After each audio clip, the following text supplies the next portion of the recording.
मौजूद हैं मशहूर fashion icon, makeup artist, hair stylist और साथ ही साथ अपकमिंग डिज़ाइनर भी हैं जिनका नाम है विकी वकास। स्टार्टिंग का अगर देखा जाए तो मुझे खुद भी पता नहीं था कि मैं किस तरह इस फील्ड में आ गया। स्टार्ट किया तो मैं फर्स्ट डे था, मेरा अट्रैक्शन थी, वो हुआ इंटरेक्ट हुआ उसके साथ, मतीरा के साथ चीखी कि ये क्या है, जाओ दूसरा लेके आओ, मेकअप आर्टिस्ट किसी और को भेजो। मुझे कहती सुनो कौन है ये लड़का, मैं कोई उसकी एक टोन थी मतीरा की, मैं कोई खोती हूँ जो इसने इस तरह मुझे फेंका। उसके माशाल्लाह बड़े लंबे इतने बाल थे मतीरा के। मैंने उसके बालों पे बहुत सारी स्टाइलिंग सीखी है, नो डाउट। अस्सलाम वालेकुम नाजरीन, टुडे डिजिटल के साथ मैं हूं आपकी मेज़बान आमना उस्मान। नाजरीन, बाज़ लोग ऐसे होते हैं जो चेहरों को ना सिर्फ खूबसूरत बनाते हैं बल्कि उनके फ़ीचर्स को इन्हेंस भी करते हैं। मेरे साथ आज मौजूद हैं मशहूर fashion icon, makeup artist, hair stylist और साथ ही साथ अपकमिंग डिज़ाइनर भी हैं जिनका नाम है विकी वकास। इनसे बात करते हैं, जानते हैं कि इन्होंने अपना कामयाबी का सफ़र कहाँ से शुरू किया था। स्टार्टिंग का अगर देखा जाए तो मुझे खुद भी पता नहीं था कि मैं किस तरह इस फील्ड में आ गया हूँ। मेरा कोई ऐसा माइंड नहीं था कि होता है। बचपन से मैं बेसिकली टीवी का बहुत शौकीन था, ड्रामाज और इस तरह की चीज़ों का बहुत ज़्यादा शौकीन था। बस वो कहते हैं ना कि किसी एक ऐसी जगह पे मैं गया किसी के साथ, तो उन लोगों ने मुझे ना जॉब की ऑफ़र कर दी।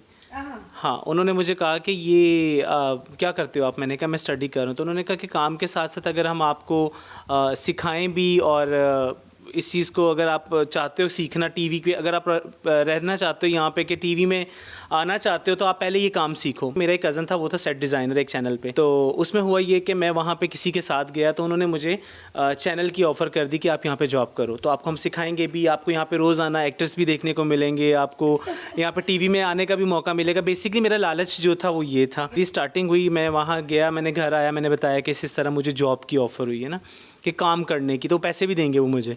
तो फिर घर वालों ने कहा कि पैसों की क्या ज़रूरत है तुम्हें, तुम पहले पढ़ाई करो, जिस तरफ तुम पढ़ाई अपनी कंप्लीट करो, पैसे तो फिर जॉब भी बहुत सारी होंगी। लेकिन मेरे दिल में जो लालच था वो मैंने आपको बताया कि टीवी पे आने का था ना जो, तो इस वजह से जो है वो मैं इस फील्ड की तरफ आया। उस वक्त आप कराची में थे?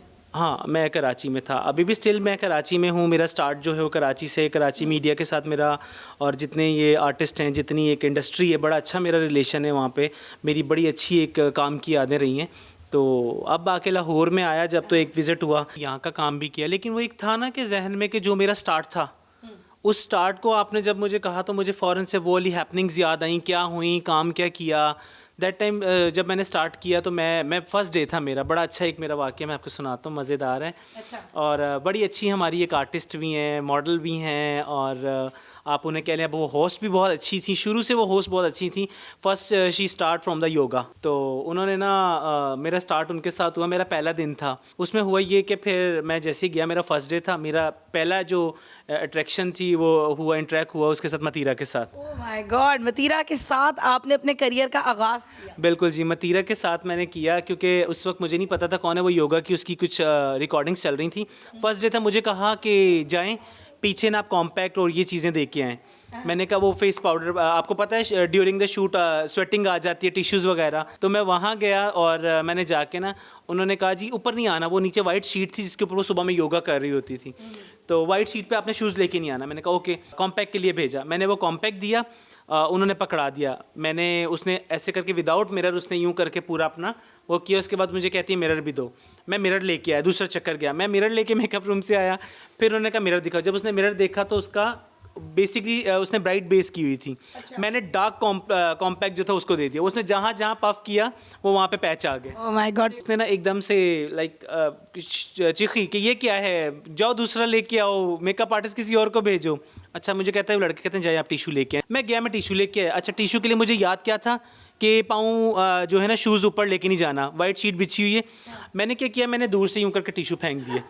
अच्छा, वो ना मैं फेंक के आगे, मुझे गुस्सा था ना, उसने सबके सामने, मुझे पहला दिन था, डांट दिया उसने कि भाई ये क्या है, ये क्या किया तुमने, मुझे क्या दे दिया ये वो।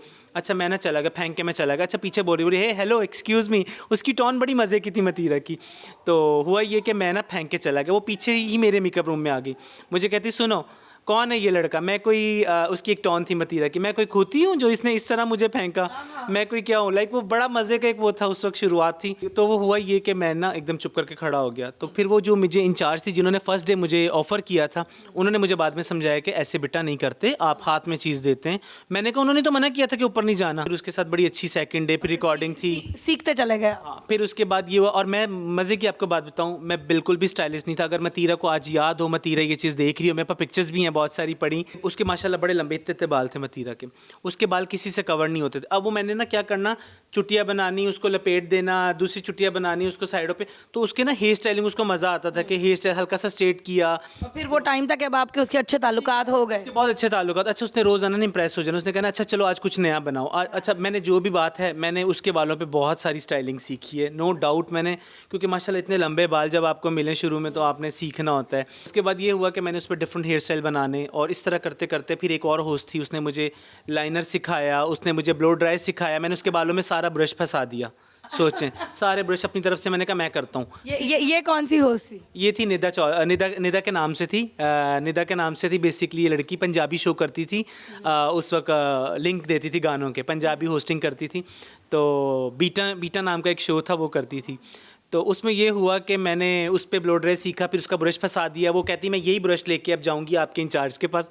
मैं डर गया, मैं कंफ्यूज हो गई, अब क्या होगा इस तरह। ये मेरी ऑन चॉइस थी, मुझे इंटरेस्ट आ गया इसमें। जब ये हुआ कि सैलरी भी मिल रही थी, अच्छा बड़े बड़े आर्टिस्ट भी आ रहे थे, मोहम्मद राना मॉर्निंग शो होता था, उसमें मोहम्मद राना, बड़े बड़े आर्टिस्टों को देखना, हाँ तो बड़ा अच्छा लगता था कि अच्छा आज ये आर्टिस्ट आ रहा है। थोड़ी कन्फ्यूजन भी होती थी कि वो डांट भी देते हैं आर्टिस्ट, उससे वाले भी होते हैं, तो करते हुए स्ट्रगल शुरू हुआ। ऐसा हुआ कि कभी जिन्होंने आपको मेकअप सिखाया हो, कभी बहुत डांट पड़ी हो, किसी दिन उन्होंने कहा ये क्या कर दिया है, या तुमने, और इस तरह की चीज़ उस वक्त बहुत तकलीफ दे लगी, रोना भी आया, लेकिन अब याद आता है? रीज़न बताऊंगा कि मैंने जब चैनल्स जो छोड़ा, उससे क्यों छोड़ा, जब मैं अपने काम की तरफ आया, अपने सैलून की तरफ, उसका भी एक बहुत बड़ा रीज़न था।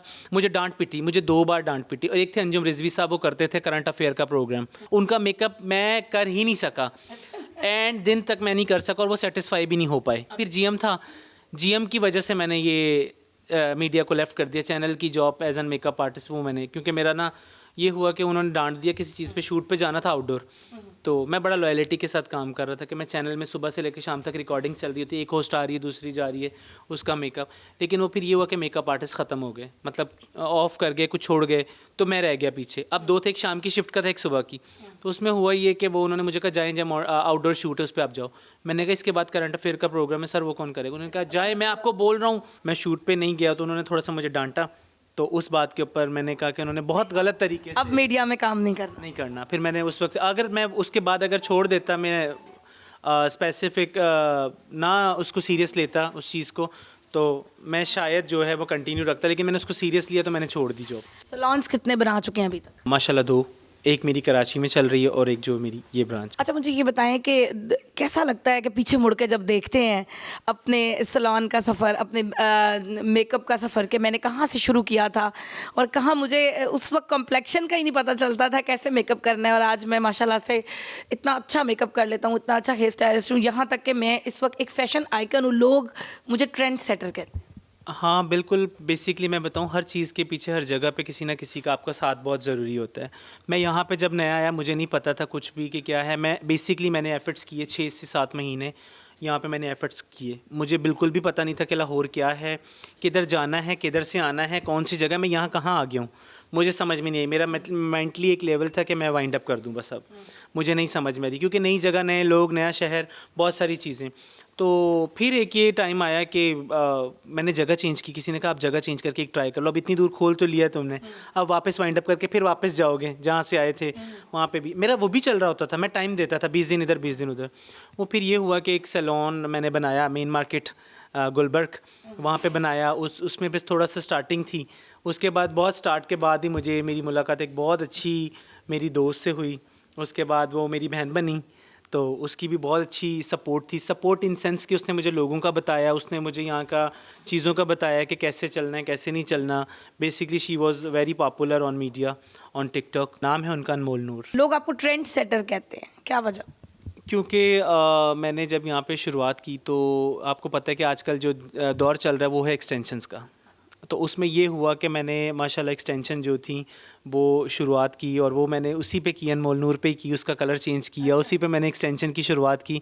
और वो माशाल्लाह जो है वो आप देखें कि आज कहाँ पे किस तरीके से मैं ट्रेंड सेटर बन गया, क्योंकि basically she was my model. TikToks भी आप बनाते हैं, आप टिकटॉकर भी हैं और बड़े फेमस हैं। ख़वातीन की तरफ से बहुत दफ़ा मोहब्बत का इजहार भी होता होगा, कभी ऐसा भी हुआ कि किसी ने कहा मैंने आपकी खातिर जो है वो कलाई काट ली है? नहीं, ऐसा तो नहीं हुआ, लेकिन इस तरह के 2-4 इस तरह के मैसेजेस आए। लेकिन मेरा काम है बेसिकली मैं किस तरह के मैसेज?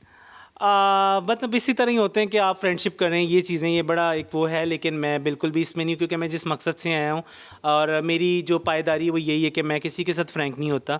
हाँ, बिल्कुल बहन भाई वाला रिश्ता ज़रूर बनाता हूँ वो मैं बनाता हूँ, इससे ज़्यादा नहीं मैं बनाता। क्या कहना चाहेंगे कि कामयाबी का सफ़र किन लोगों को मिलता है? उसके लिए इंसान को किस चीज़ को अपनाना चाहिए? सबसे पहले तो अपने माँ बाप की इज़्ज़त करें, उनका साथ कभी ना छोड़ें। अगर आप हैं तो वो जो कहते हैं वो करें। उसके बाद अपने काम से बहुत लॉयल रहें, बहुत ईमानदार रहें।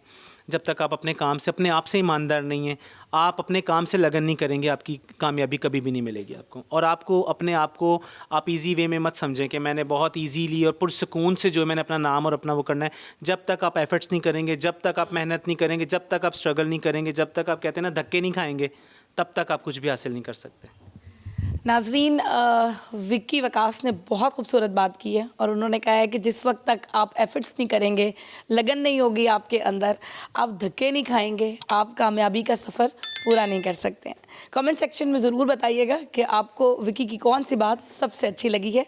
अगले प्रोग्राम तक के लिए अपनी होस्ट आमना उस्मान को दीजिए इजाज़त। अल्लाह हाफ़िज़।